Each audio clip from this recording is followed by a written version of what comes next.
Welcome to the Teen Life Podcast, where we explore your questions to help you make meaningful connections with teenagers, because no teen deserves to feel alone. Have a question you'd like us to address? Email us at podcast@teenlife.ngo. Now, let's jump into this week's question. What are some age-appropriate ways to discuss sex, consent, and relationships with teenagers in today's world? All right, if we're being honest, talking to teenagers about sex, consent, and relationships can feel, and honestly probably is, awkward, but these conversations are important, and when done well, and sometimes even when they're done well, this isn't the case, but when done well, they help teens feel seen, valued, and safe. And I know, right, there's some fears that stand in the way, maybe of you as a parent or you as a trusted adult of wanting to talk about these things, right? You don't want to say the wrong thing, or you don't want to cross the line. You don't want to encourage something too early, and you might not even know where to start. And so those are all valid and true things, but the perspective shift that we kind of want to transition into our topic today is that if teens aren't hearing about sex and relationships from trusted sources, they're getting it from friends, social media, and porn. And that's a fact. And so if you weigh those two against each other, which one do I want my teen or this teen that I love and trust to hear this from? Okay? Like, even if you probably are scared of saying the wrong things, it can't, I hope, can't be worse than what their friends are saying.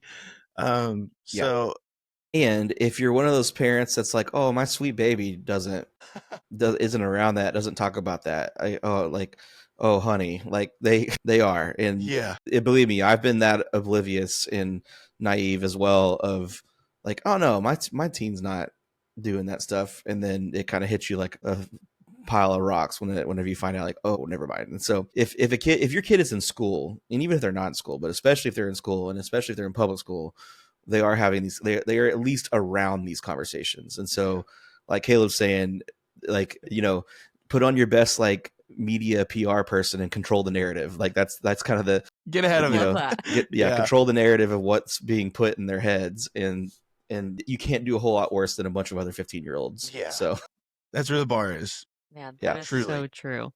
Well, and I'll post links. We've talked about this a little bit in past podcasts, but as a reminder, I think sometimes, at least I do, we still think of like the sex talk, like the big, Caleb can probably share a story of like how scarring the like big talk, especially if you're a parent, is.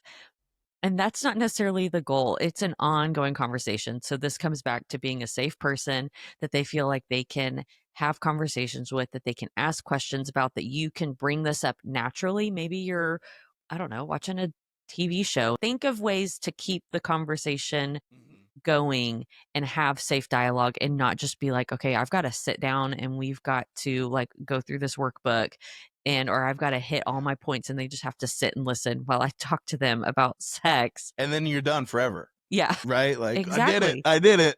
Now I never have to talk about that again. Like, right. You do. Yeah, it's just not how that works. Yeah.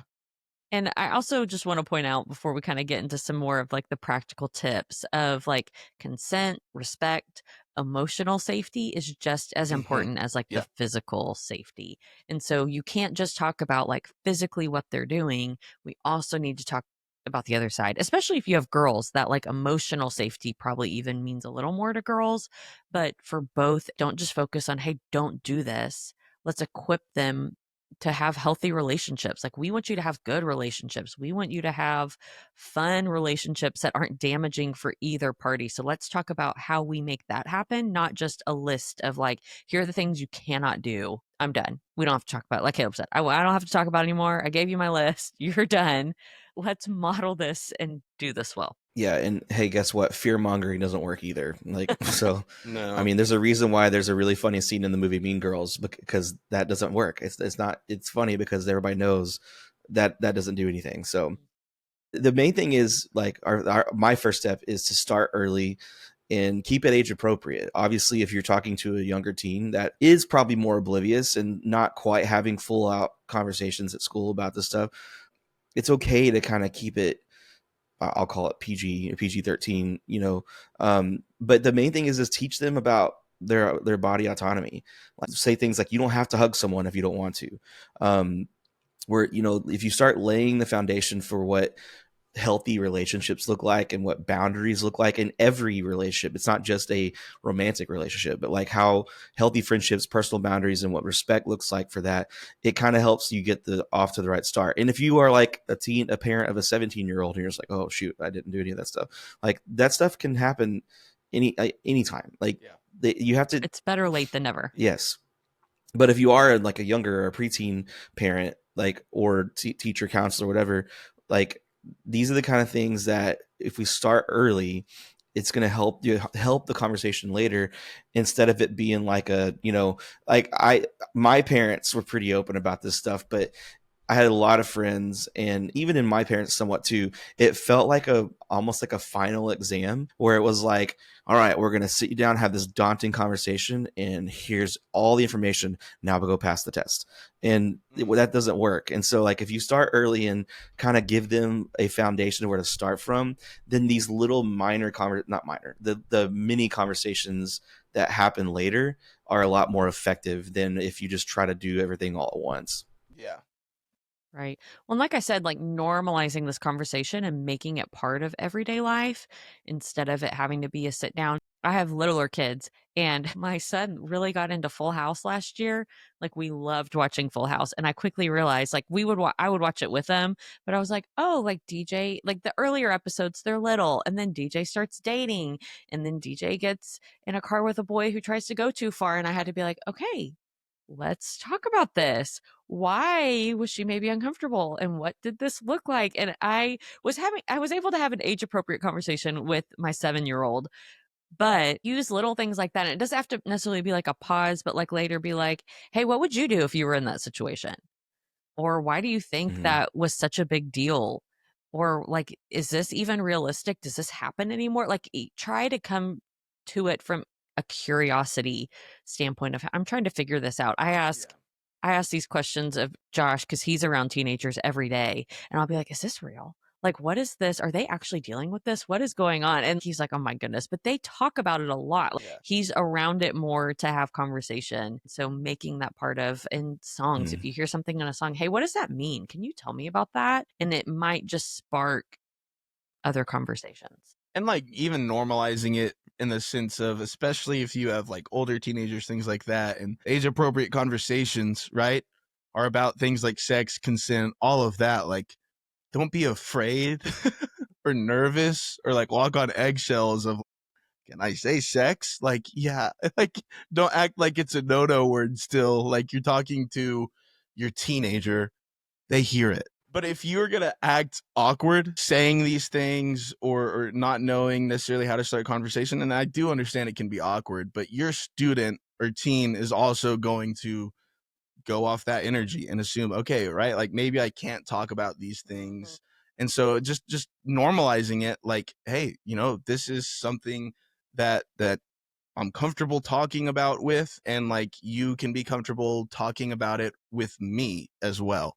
And so you can kind of help model that and normalizing it.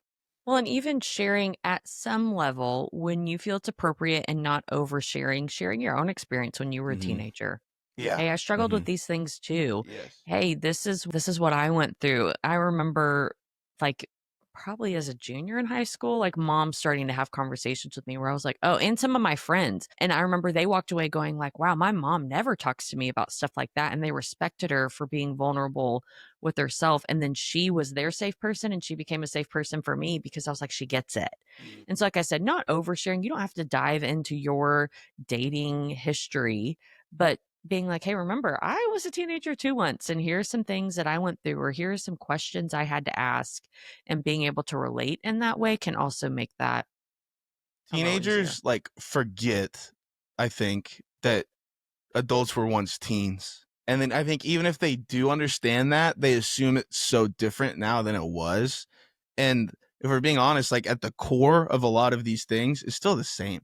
Right. And so your teens might not know that they can relate to you unless you open up about some of that shared experience. And yeah, like Karlie said, don't necessarily overshare, right? Like, you're still a parent or a trusted adult. You don't need to necessarily be like a friend gossiping or talking about these things. But sharing enough to where they can understand, oh wait, like you do get it is important. Yeah. Well, and you don't this is me talking to my own self too, but you want to, like, all parenting is about is trying to parent a little bit better than your previous parents, and they're going to parent a little bit better than you, and just kind of showing them like, hey, don't go the same roads that I went down. And if you're sitting here like, hey, I didn't do any of that stuff, maybe talk to them about how you maybe stayed away from that stuff or whatever. But the main thing is that this is not a time to get out your soapbox and preach a lesson or a sermon to them, because that's going to immediately turn them off. Like, even if you are 100% right, it's going to immediately make them think, okay, well, here comes another lecture from mom or dad or whatever trusted adult. So it's easier to like we talk about our volunteers being facilitators, facilitate the conversation instead. Ask them questions like, well, what do your friends think about relationships? Like, what does a healthy relationship look like to you? What are you seeing? Like, what are your friends doing? And like, do you feel pressure to do any of that same stuff that you're not comfortable with? These are open-ended questions that kind of get teens talking about something that could be a hard conversation for them. And it also kind of it'll give you a kind of like a glimpse of what they're seeing on a day-to-day basis that maybe you aren't seeing fully in your own home. And it lets them control the conversation a little bit more than you just saying, here's the 10 commandments of Tobin's household and why you can't do this, that, and this and that. Like, there's a reason why, especially these days, teens don't respond to the word rules. They respond to norms, and they respond to questions because they don't want to be preached to. I mean, no one really does, but especially teenagers. So just really make sure that you're keeping the conversation civil and let them control it a little bit. I think asking questions is like helps them process and come up with their own answers and reasons for some of the things that you want them to understand, right? Because if you say, hey, you need to have these boundaries or your relationship needs to look like this, that's not gonna, they have no reason to want it to look like that. And so if you can get them to process their own reason for why a relationship should be like this, or why why that boundary should be in place, they're more likely to do it. And so asking questions is just so important. But it also kind of leads into the next one, because if you're getting your student to, or your teen to like process and maybe even like write out some of these things, like you need to like have this. I think one of the biggest parts, and where that I see it played out easiest, is through boundaries and through consent. And so you need to make consent a normal part of the conversation. And it's something teens are hearing. I remember even my freshman year at college, all the boys' dorms were in this big like meeting hall, and they showed a video on consent. It's something that thankfully now is being taught, I hope, but it's also a conversation that needs to be carried out on your part as a parent or a trusted adult, to kind of help them understand, because consent isn't necessarily just about sex.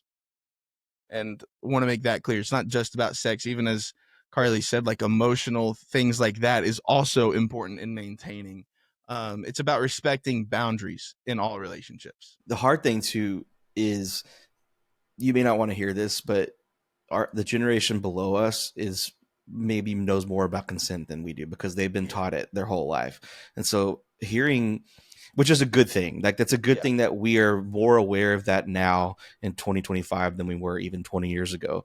And so it also might be a time to let them kind of talk to you about what they know about it. Yeah. And not that we need to be taught necessarily, but they probably know more about the importance of that than maybe even we do as adults, because again, they've been taught that their whole lives. That's a very, very, and that, I think the thing that sometimes gets lost in that is that goes with all, like, both genders. Like, this is one of those things where like consent is important on all sides of the coin, and making sure that's about respecting all the boundaries in every relationship, with no matter who's coming to the table with that. So if someone, like, it's, I think, teaching them that if someone isn't enthusiastic about this, like if they may be going along with it but they're not like enthusiastic, like that's a no. And Yeah. you need to make sure that you're respecting that. And then that's a conversation of why did you put yourself in that position in the first place? Like, how do we avoid these positions more than anything?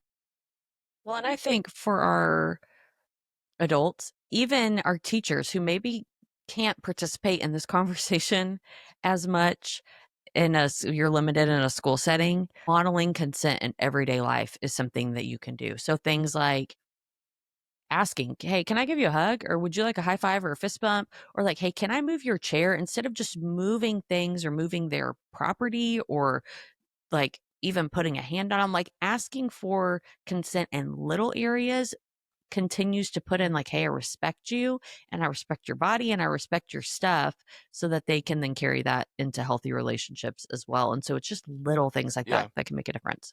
And it's modeled, like you said, even outside of relationships, right? Of like, even the smallest things. You ask for a friend, hey, can I have like a Skittle? No. And you keep pressing, like, what, like, yes, I understand in that scheme. But like, in a way, right? You get to model, okay, right? They said, no, I'm just going to respect what they said, right? And so it can kind of help translate into some of these bigger things. So the thing is, we've been giving you a lot of things to keep in mind and stuff, but what are some like easy ways to like just do this? Because like I think the hardest part is taking that first step with this stuff. I think I was told a while back that these conversations, especially if it's between a male and their son, or a father and a son, or trusted adult and a male, having the conversation side to side is a lot easier than a daunting face to face. So like obviously while driving is somewhere some of the easiest conversations happen because they don't have to look you in the eye, and they can kind of deal with the awkwardness in their own space. And so like being side by side with someone when they talk about this stuff is a actually very effective way to possibly have the conversation. If they don't want to talk, like all you have to do is keep it casual. Like that's again where if you start this early and you're having like, and you see this more as a game plan of multiple mini conversations instead of one giant one, then it's not going to be awkward to the teen if you're bringing it up on a random Tuesday drive home from school or whatever it may be.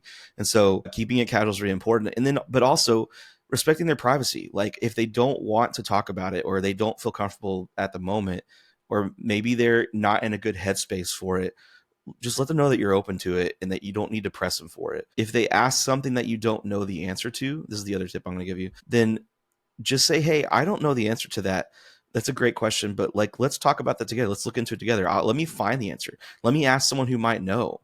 Like, you don't have to be the expert in the situation. We talk a lot about like just being a safe space, and sometimes that means like not giving them advice when you don't really fully have it. And then the last thing, if they've already crossed a boundary, like if your teen comes to you and says, hey, this is what I'm dealing with. Again, we say this on almost every episode: be shock proof, respond with grace, not shame. We've all made mistakes, whether they're massive. Some of us maybe made this exact same mistake, and just tell them like, you are not your mistakes. So let's talk about how do we deal with it next. Right. And obviously there's some consequences probably with this stuff, and there might be dire situations that come with this stuff, but responding with grace and not shock or shame is the first step to helping them heal from whatever they may be going through. And so just making sure that we do those kind of easy tips on how to deal with this stuff, because this is not easy. It's not easy at all. And it's going to be hard. It's going to be awkward. But if you do this the right way, you're going to be, it'll pay dividends in the future. Right. And so as always, like Tobin's saying, like, be a place where they feel like they can continue to come back. And if they're sharing this with you, don't take that for granted. Like, that is a big deal. So even of like, hey, I'm so glad that you felt safe enough to share this with me, and handle that well so they continue to share with you. Yeah. Because you would rather know and hear it from them than be having to find out through other ways. And so teenagers deserve our respect, but also hear me out, teenagers. We want you to have healthy relationships, and that's why we want to talk about this, because we care about you and we want you to go into your future saying that was a good experience, not a bad one. So thank you as always for listening to the Teen Life Podcast, and we'll see you next time.